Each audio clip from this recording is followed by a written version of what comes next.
to The Daily Show. I'm Ronny Chieng. We got so much to talk about tonight. Donald Trump makes his bank account great again. White people find a new food to gentrify. And the new get-rich-quick scheme is taking a shit on Nancy Pelosi's desk.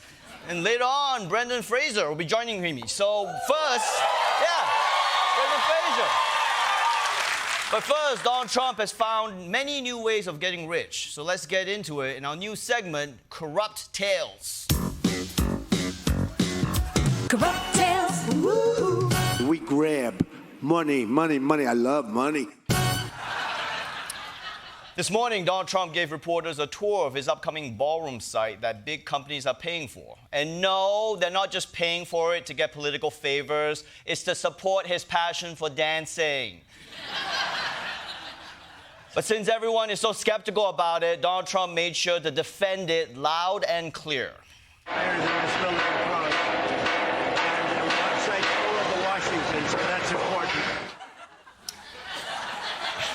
Thank you for clearing that up. Honestly, just as informative as any of your other press conferences. But once the noise calmed down a bit, Trump did have a chance to explain some of the unique architectural innovations that justify the cost of this ballroom. I think you can see the complexity. All of these columns go directly up to the roof. That's right. Up to the roof. We're not doing any of those columns that stop halfway, okay? Very innovative. Any other incredible breakthroughs we should know about? The glass is approximately 4 inches thick, and yet it's amazing. You can see through it as though it didn't exist. It's amazing. Wow, glass you can see through. Very cool. It sounds like you're just describing every building. Can you do something interesting with it? It's all knit together. The roof goes with the ground floor goes with the roof. The roof also goes down into the basement. Okay, wait, now it's too weird, okay? What do you mean the roof goes into the basement? What MC extra shit is this? People inside will be like, am I dancing on the floor or the ceiling? Both.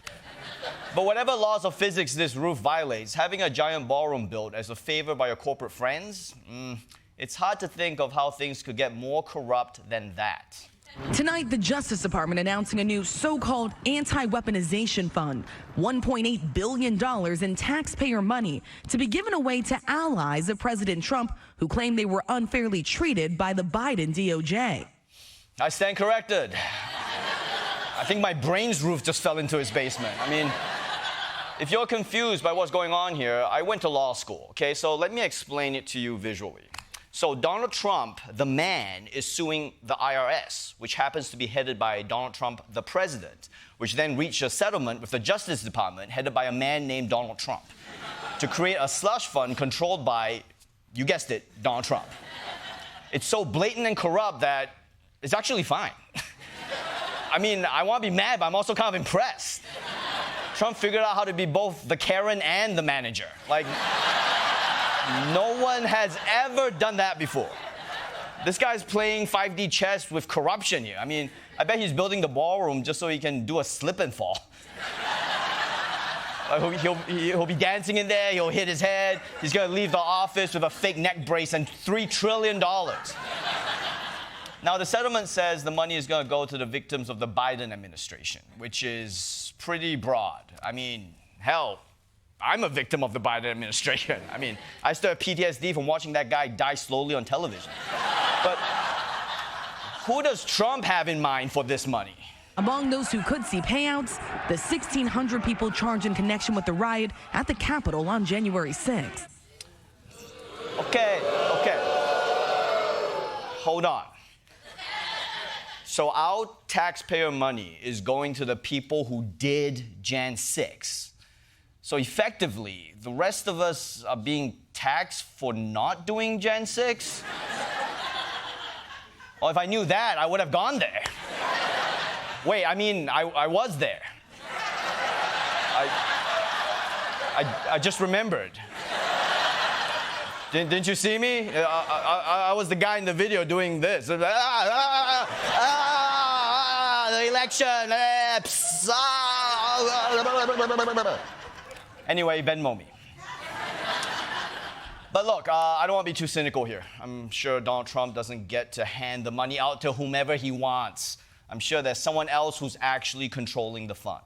The fund itself will be controlled by Acting Attorney General Todd Blanche, who, of course, was the president's personal lawyer. Okay, it's his personal lawyer, but that's still a professional relationship. I'm sure he's still objective. I love working for President Trump. It's the greatest honor of a lifetime. If he chooses to nominate somebody else and asks me to go do something else, I will say, thank you very much. I love you, sir. Okay, fine. He's his personal lawyer, and he's also in love with him. Whatever. At this point, it's pretty clear that Donald Trump's former personal lawyer is just there to deep-throat his corruption boner. But just don't say that to his face.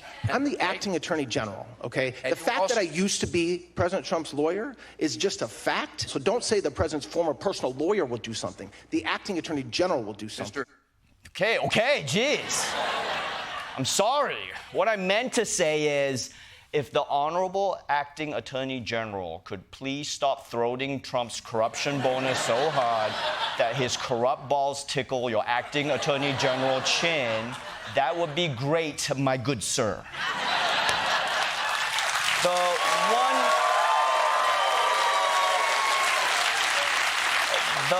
one good thing about the settlement is that it doesn't let Trump get the money personally. So at the very least, it's nice to know that Trump isn't just going to go around trying to make himself rich. New reporting this morning on President Trump's financial disclosures showing he publicly praised companies after buying their stock. Prolific stock trades, making 3,700 of them, a cumulative value between $220 million and around $750 million. Holy shit, this guy is grinding. How does he even find the time to do all of this? I mean, I thought he was falling asleep during meetings, but I think he's just looking down at his E-Trade account. I mean, it must have been more subtle than that, right? It's not like he was buying a stock and then going out and telling people to go buy the company's products. President Trump bought between $1 million and $5 million of Dell stock on February 10th. 9 days later, he delivered an economic speech in Rome, Georgia, where he said this. Dell, go out and buy a Dell computer. Wow, okay, this guy does not give a anymore. They're gonna have to start replacing the presidential seal with a hashtag ad. In hindsight, we should have suspected something. I mean, if you're telling people to buy a Dell computer in 2026, you're probably doing something illegal, okay? Because even the people who make Dell computers are like, do they still make Dell computers? When we look back on it, though, the clues were pretty obvious. Weeks after buying shares of Palantir, Trump touting the stock, posting Palantir Technologies has proven to have great war-fighting capabilities and equipment. Just ask our enemies. I mean, he's even putting the stock ticker symbol in his tweet. You know, the way we all drop stock symbols into our everyday conversations.